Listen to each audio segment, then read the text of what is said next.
Yes guys, welcome back to more GBFC. I expect Xabi Alonso to take over and become the Real Madrid manager at the end of this season. Carlo Ancelotti lost with Real Madrid in the Copa del Rey final 3-2 after extra time against Barcelona this weekend. Xabi Alonso, there's been a lot of hints that he might be leaving, and Real Madrid, the job becoming vacant. I think it is the right time right now for Xabi Alonso to go back to Madrid and manage there. Now Xabi Alonso, of course, is a Spanish midfielder who's now retired and has become a manager. And at Bayer Leverkusen, he's made a massive name for himself, taking Bayer Leverkusen to their first Bundesliga title, going unbeaten last season. And of course in Germany, you know what it's like. Bayern Munich see another club starting to do well, and they make sure the following year that it can't be repeated. So, my thoughts are that Xabi Alonso has taken this Bayer Leverkusen team that he's currently managing as far as they can possibly go as a Spaniard. And as someone that played at Real Madrid for so many years of his career, 5 years, I think Xabi Alonso could be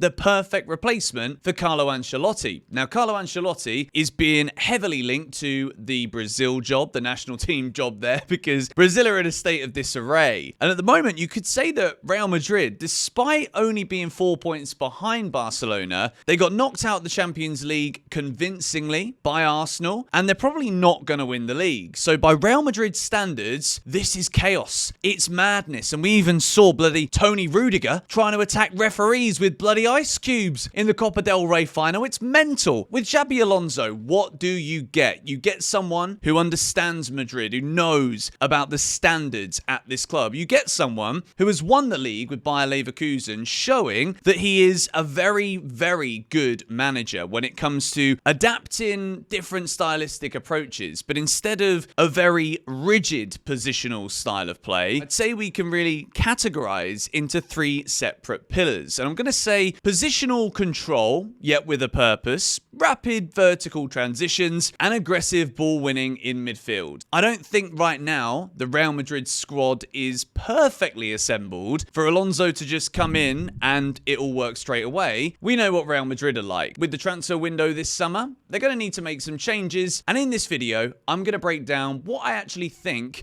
a Xabi Alonso Real Madrid could look like. And it isn't a foregone conclusion that because he's done so well with the three at the back at Leverkusen, I don't think necessarily that's always going to be a favourable formation at Real Madrid. But for the sake of this video today, we are going to build, or try and build, a Real Madrid under Xabi Alonso that does play with a three at the back. Whether you're a Real Madrid fan or not, you know that three at the back is not really synonymous with Real Madrid. The only time this season they did play a three at the back was against a three at the back against Celta Vigo away. And if we take a little look here, let me zoom in.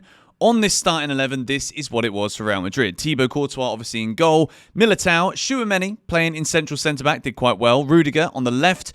Garcia left midfield. Camavinga, Valverde, Vasquez, Bellingham, Vinícius, Kylian Mbappe. One of the biggest issues at Real Madrid is there are so many big name players here. And whether or not this is something that Xabi Alonso is ready for, I think we're going to have to find out. It's one of those where the natural step up from Bayer Leverkusen in Germany would be to go to Bayern Munich, but there you're expected to win the league every single year, and you're expected to compete for the Champions League. It's kind of a lot more difficult, I think, to go from Bayer Leverkusen to Real Madrid, particularly with Barcelona being as good as they currently are. But taking a look at this, on that day, Vinícius Jr did score, and so did Kylian Mbappe. And you wouldn't necessarily say this is the most dominant attacking Real Madrid performance, but I think also, when we bring this back up again, this is something that was very much a one-off in match week 10 of the season. And Real Madrid only managed 53% possession in that game. And as you can see here, quite often we're talking about high 70s or low 70s, into the high 60s when it comes to possession. And to show you for Bayer Leverkusen this season, I'm going to highlight that 3-4-3 is the predominant formation used. A few times they've used a 3-5-2, 4-2-3-1, 4-4-1-1, including a 2-0 win for Leverkusen against Augsburg at the weekend in the Bundesliga. It shows you that Xabi Alonso isn't just going to die by the sword. If he needs to change it, he will. If we also take a look at the possession stats, quite often as well, Bayer Leverkusen have significant possession of the ball.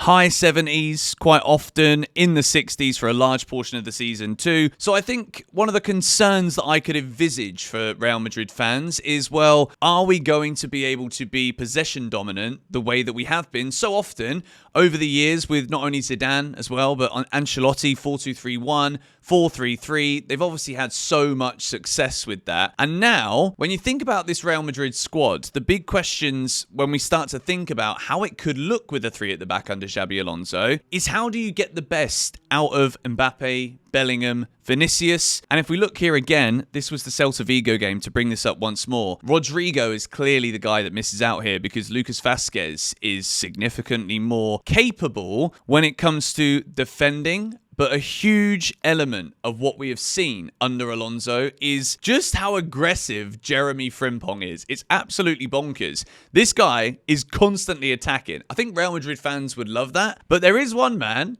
that Real Madrid have pretty much already signed, Trent Alexander-Arnold. Is this perfect for him? Or is there going to be far too much for him to do? Let's take a look and see now how Real Madrid could actually line up if Xabi Alonso was to come in. So this is what I've gone with so far, and as you can see, we have got Trent Alexander-Arnold in a Real Madrid Football Manager circle shirt right now. Ignore all the numbers, we know that they're wrong, but obviously with the Xabi Alonso team, you start with your goalkeeper, Thibaut Courtois, one of the world's best goalkeepers. Alaba, I've put him in the central centre-back position for now. Tony Rudiger could also do that role, but Alaba's 32 years old, so I think Rudiger might probably likely play out there with Alaba in the middle. Eder Militao, I think he's a brilliant defender. He could obviously cover these positions here. And then you've got the midfield pivot of Tchouaméni and Valverde. This could obviously be Camavinga. They're going to have to get used to Real Madrid to not having Luka Modric around. I think he'll probably go this summer. Toni Kroos as well, obviously. They've moved on from this era now, and it is about these guys, in my opinion. Valverde, I think, is such a phenomenal footballer. Alonso would be relying on these two here to kind of dictate the tempo of the game. I also totally didn't want to rule out the option here of having Fran Garcia as a left wing back for Real Madrid. He started 26 matches, or he's played in 26 La Liga games this season under Carlo Ancelotti, but would he be used under Xabi Alonso? Trent Alexander-Arnold, we know, is very comfortable in the middle positions here as well. Mendy on the left. I do wonder if Real Madrid would actually need to buy a left wing back and a new right wing back this summer in order to get the best out of this system, because you could use Camavinga here, but I just don't think that's where he's at his best. And then obviously these are the three-star players, the forwards, the Galacticos, Vini Jr, Jude Bellingham, and Kylian Mbappe. My big question about Xabi Alonso, before we keep going into the teams and we look at another variant here, is Alonso ready at 43 years old as a manager to control and manage the egos inside of this Real Madrid dressing room? You saw what happened in the Copa del Rey final. 3 red cards at the end of the game. You know, Jude Bellingham is still very young, and he's a phenomenal midfielder, and he could play virtually anywhere in this team, Jude Bellingham. But I think he probably will be a bit more advanced in an Alonso system, with Trent getting up a bit more. Vinícius Jr as well, we know how great of a footballer he is. And Kylian Mbappe, like, I'm sorry, but everywhere Mbappe is, there just always seems to be an issue. And I don't know if that's me being really unfair, but at PSG, we now know how good PSG were. We'll talk about them this week on the channel, don't you worry. Make sure you're subscribed to more GBFC, by the way, if you're enjoying yourself. I just wonder if the biggest sticking point is it too early for Xabi Alonso here to come in at Real Madrid and have to deal with all of these guys? Maybe, like, it sounds crazy, but maybe somebody like a Mourinho could be better to deal with all of these egos for a little quick trip. But, you know, I'm gonna get back to the point here, shall we? This is based off of the transfer rumours currently going around with Real Madrid. Nuno Mendes, who's having an unbelievable season at PSG, is linked with Real Madrid right now. Trent, obviously, as well. Dean Huijsen, the Bournemouth centre-back who we've spoken about on this channel before. If Real Madrid could do this with Raul Asensio as well, because obviously Militao's been out injured, but I think if Militao comes back, he probably will get straight back in the team because he's not that old. Dean Huijsen could be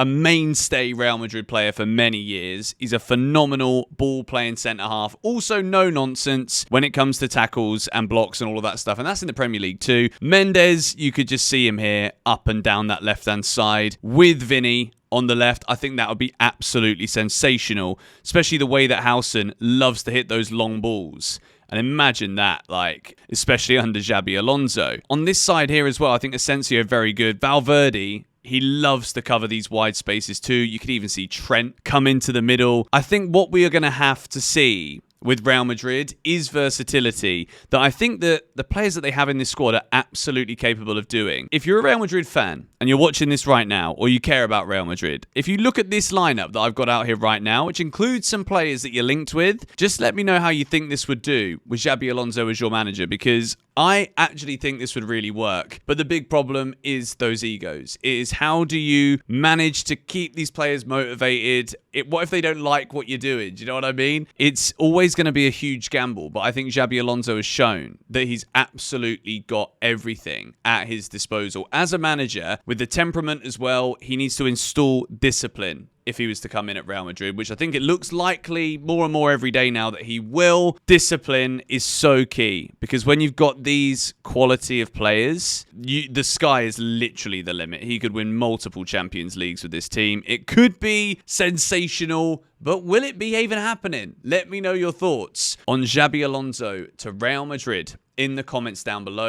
If you did like this video and you want to see us go into more depth in the future, if it actually does happen, then smack a like on it and make sure you're subscribed to the channel. I upload new videos here every single day. Thank you guys for watching. Alonso to Real Madrid. Thoughts in the comments. Goodbye.